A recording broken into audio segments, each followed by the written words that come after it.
नमस्कार दोस्तों, स्वागत है आपका। आज की इस वीडियो में हम बात करने वाले हैं फरवरी 2023 के थर्ड वीक के अंदर जितने भी इम्पॉर्टेंट करंट अफेयर्स हैं उन सभी को आज की इस वीडियो में।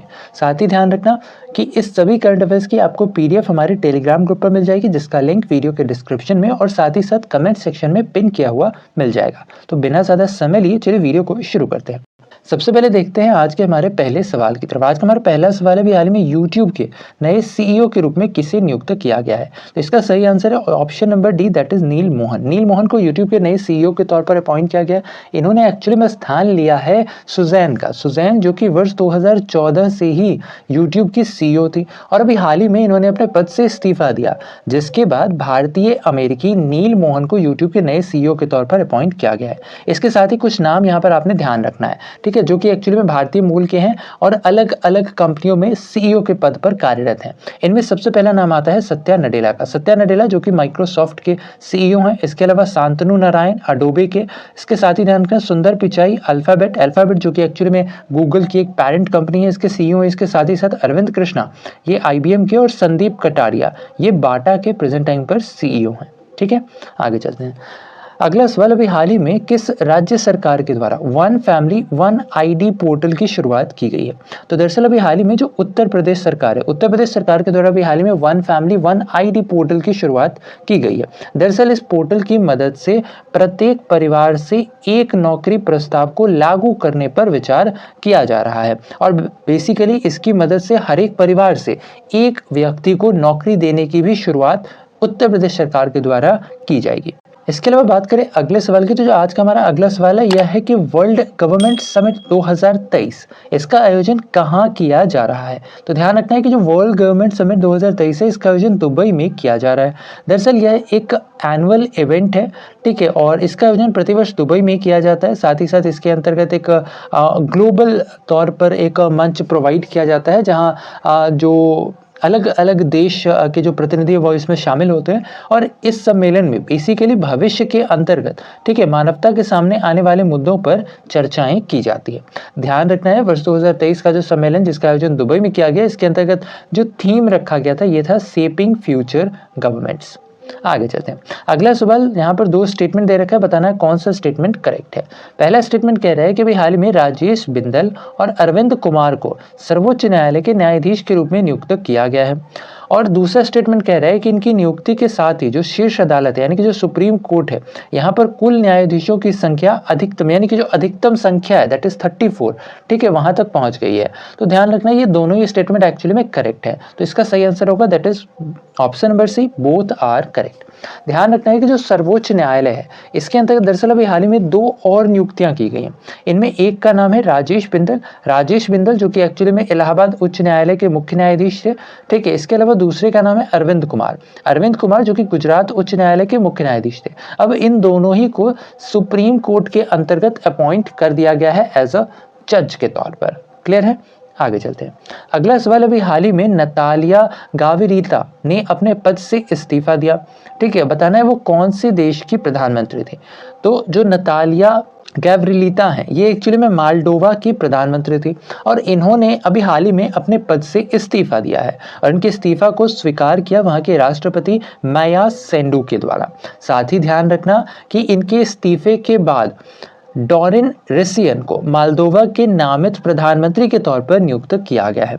साथ ही ध्यान रखना कि जो मालदोवा कंट्री है एक्चुअली में पूर्वी यूरोप में, और अगर एग्जैक्ट लोकेशन की बात करें तो ये रोमानिया और यूक्रेन के बीच में पड़ता है। साथ ही साथ इसकी जो राजधानी है इसका नाम है चिशिनाउ और यहाँ की आधिकारिक भाषा रोमानियाई है। आगे चलते हैं। अगला सवाल, अभी हाल ही में वर्ल्ड यूनानी डे यानी कि विश्व यूनानी दिवस कब मनाया गया। तो इसका सही आंसर है option number B, that is 11 फरवरी। ध्यान रखना है हर वर्ष 11 फरवरी को विश्व यूनानी दिवस के तौर पर मनाया जाता है। दरअसल यह दिवस हाकिम अजमल खान जी की जयंती के अवसर पर मनाया जाता है। अब जिन्हें नहीं पता हाकिम अजमल खान कौन है, तो ध्यान रखना यह एक्चुअली में एक प्रसिद्ध भारतीय यूनानी विद्वान और यूनानी चिकित्सा पद्धति में वैज्ञानिक अध्ययन के संस्थापक रहे थे। साथ ही साथ ध्यान रखना है इस वर्ष विश्व यूनानी दिवस का थीम था यूनानी मेडिसिन फॉर पब्लिक हेल्थ। इसके अलावा ध्यान रखना हर वर्ष 11 फरवरी को थॉमस अल्वा एडिशन की जयंती भी मनाई जाती है। साथ ही साथ हर वर्ष 12 फरवरी को फादर ऑफ इवोल्यूशन के नाम से प्रसिद्ध हुए डार्विन इनकी भी जयंती मनाई जाती है।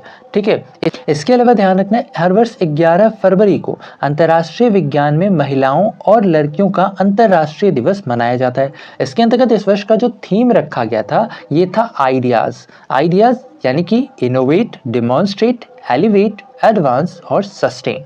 इसके अलावा हर वर्ष 13 फरवरी को विश्व रेडियो दिवस के तौर पर मनाया जाता है। इस वर्ष इसका 12वां संस्करण था और साथ ही साथ इसके अंतर्गत अब की बारी का जो थीम रखा गया था ये इंपॉर्टेंट था, ये था रेडियो एंड पीस। आगे चलते हैं।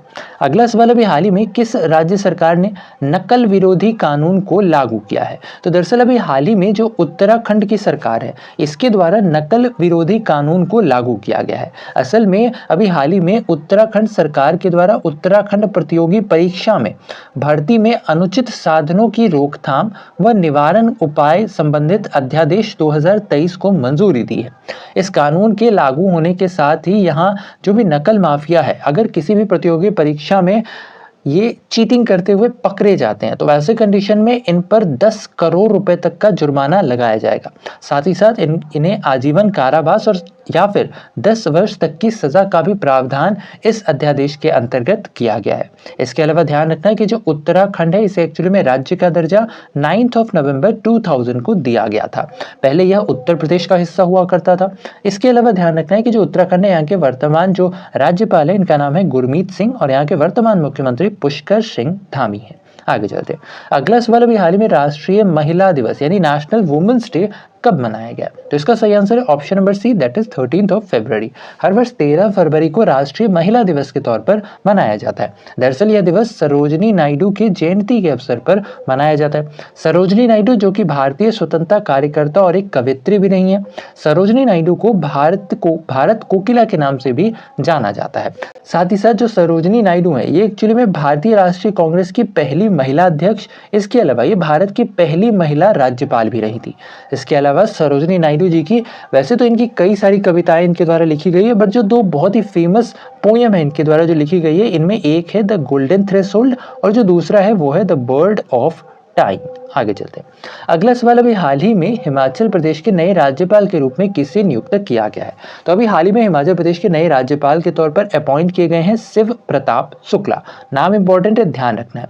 दरअसल अभी हाल ही में जो राष्ट्रपति द्रौपदी मुर्मू जी हैं इनके द्वारा कुल 13 राज्यों के नए राज्यपालों की नियुक्ति की गई है। फटाफट आओ इसे भी एक बार देख लें।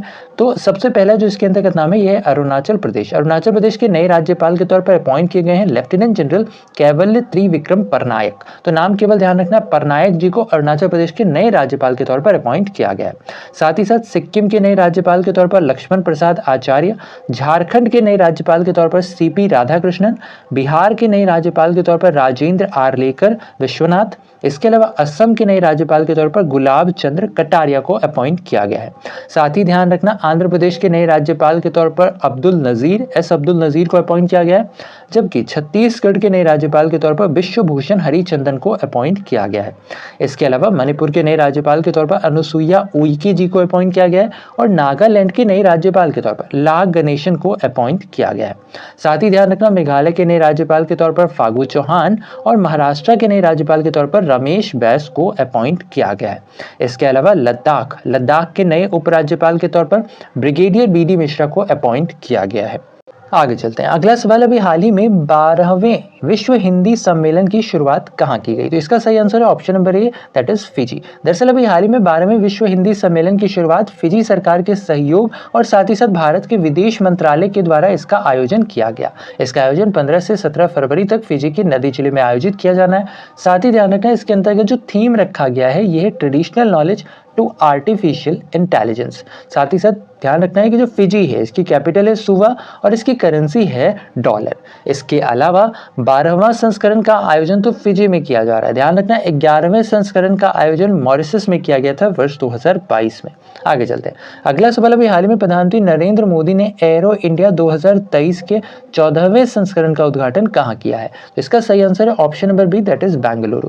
दरअसल अभी हाल ही में प्रधानमंत्री श्री नरेंद्र मोदी जी के द्वारा बेंगलुरु के वायुसेना स्टेशन, इसका नाम है येलहंका, यहाँ पर अभी हाल ही में प्रधानमंत्री श्री नरेंद्र मोदी ने एरो इंडिया 2023 का उद्घाटन किया है। इसके अंतर्गत जो थीम रखा गया है, ये रखा गया है the runway to a billion opportunities. वैसे इस पर हमने ऑलरेडी एक सेपरेट वीडियो बना रखा है, अगर आप इसके बारे में और डिटेल में जानना चाहते हैं तो आप उस वीडियो को जाकर के देख सकते हैं। आगे चलते हैं।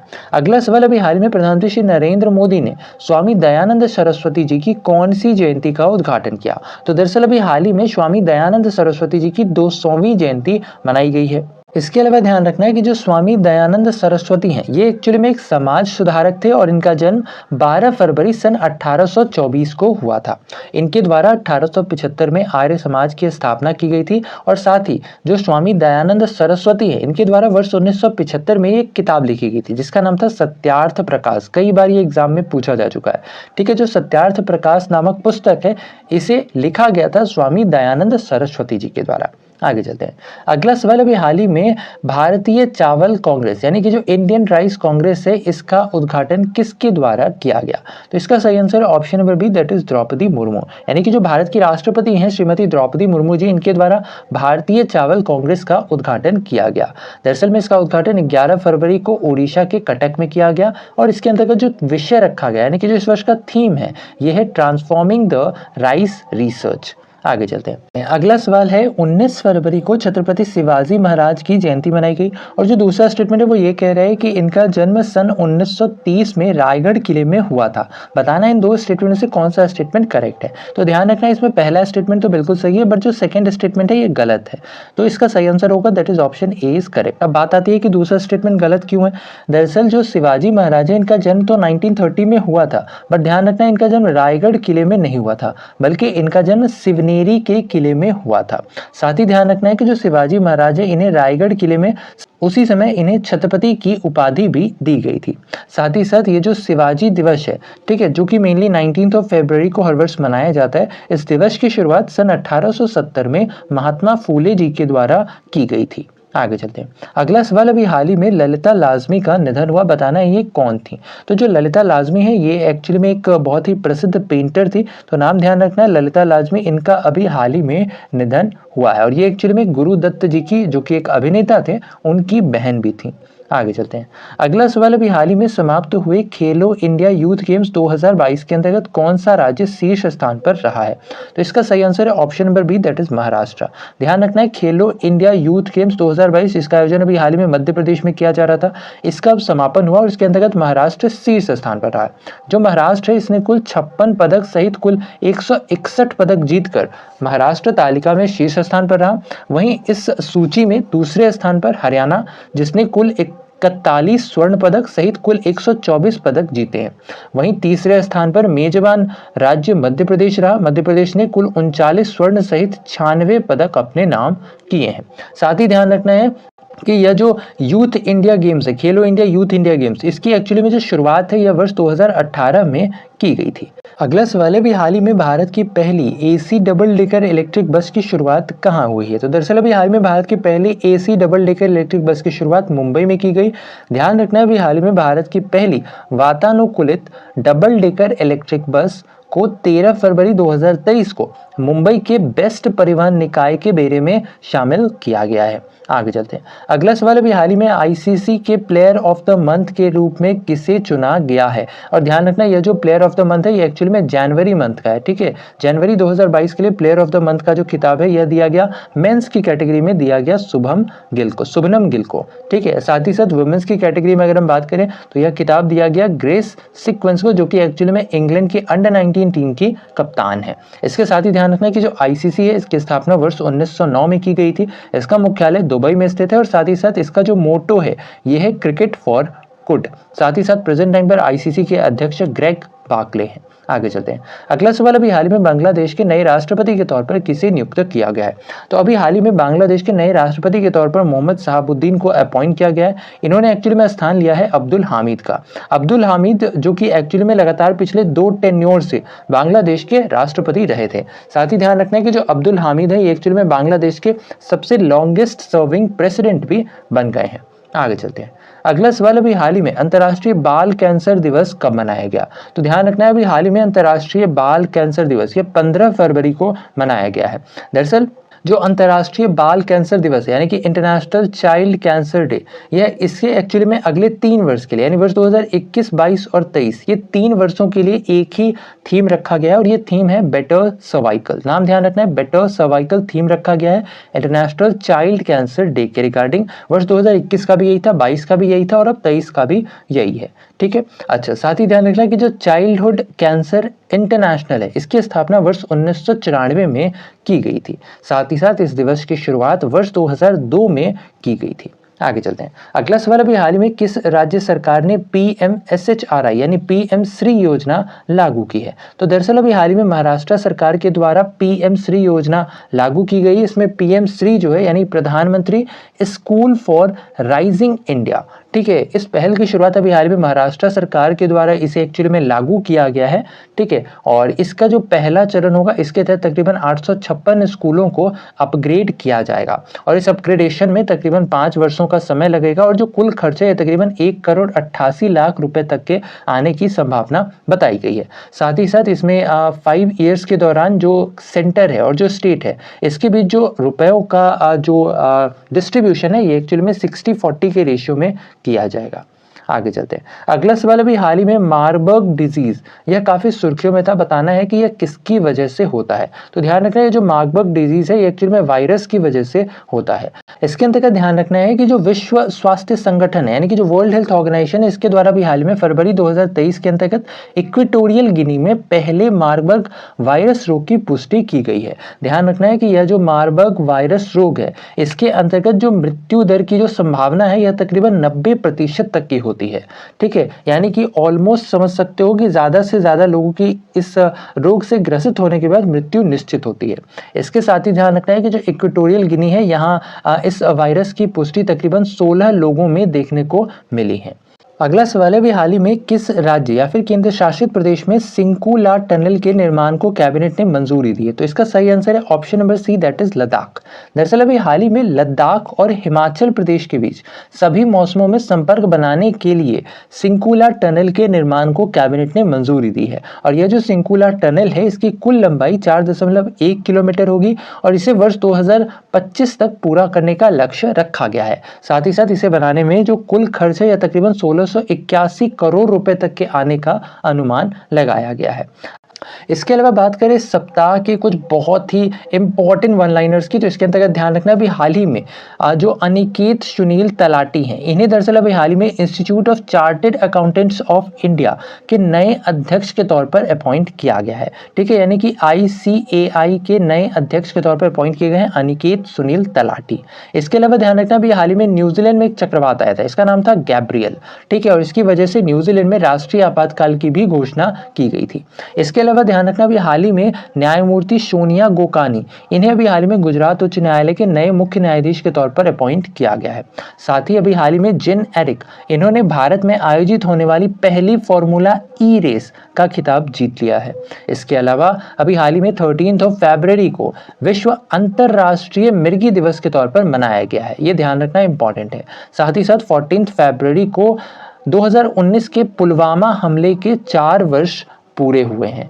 इसके अलावा ध्यान रखना इंग्लैंड के क्रिकेटर हैं, इनका नाम है इयान मॉर्गन। इन्होंने दरअसल अभी हाल ही में क्रिकेट के सभी प्रारूपों से अपने संन्यास की घोषणा कर दी है। साथ ही अभी हाल ही में जर्मनी के पूर्व चांसलर हैं एंजेला मार्केल, इन्हें वर्ष 2023 में यानी इसी वर्ष यूनेस्को के शांति पुरस्कार से सम्मानित किया गया। ध्यान रखना ये शांति पुरस्कार एक्चुअली में इनके प्रीवियस ईयर्स में किए गए कुछ बेहतरीन कार्यों के लिए दिया गया है। अच्छा, इसके अलावा ध्यान रखना भी हाल ही में हुंडई मोटर इंडिया के नए ब्रांड एम्बेसडर के तौर पर यस्तिका भाटिया और साथ ही साथ रेणुका सिंह ठाकुर को नियुक्त किया गया है और ये एक्चुअली में ज्वाइन करेंगी। इससे पहले जो हुंडई मोटर इंडिया के ब्रांड एम्बेसडर के तौर पर अपॉइंट की गई थी स्मृति मंदाना, शेफाली वर्मा और जेमिमा रॉड्रिक्स को, यानी इन तीनों को भी ये दोनों भी ज्वाइन कर लेंगी जिन्हें हुंडई मोटर इंडिया के ब्रांड एम्बेसडर के तौर पर अपॉइंट किया गया है।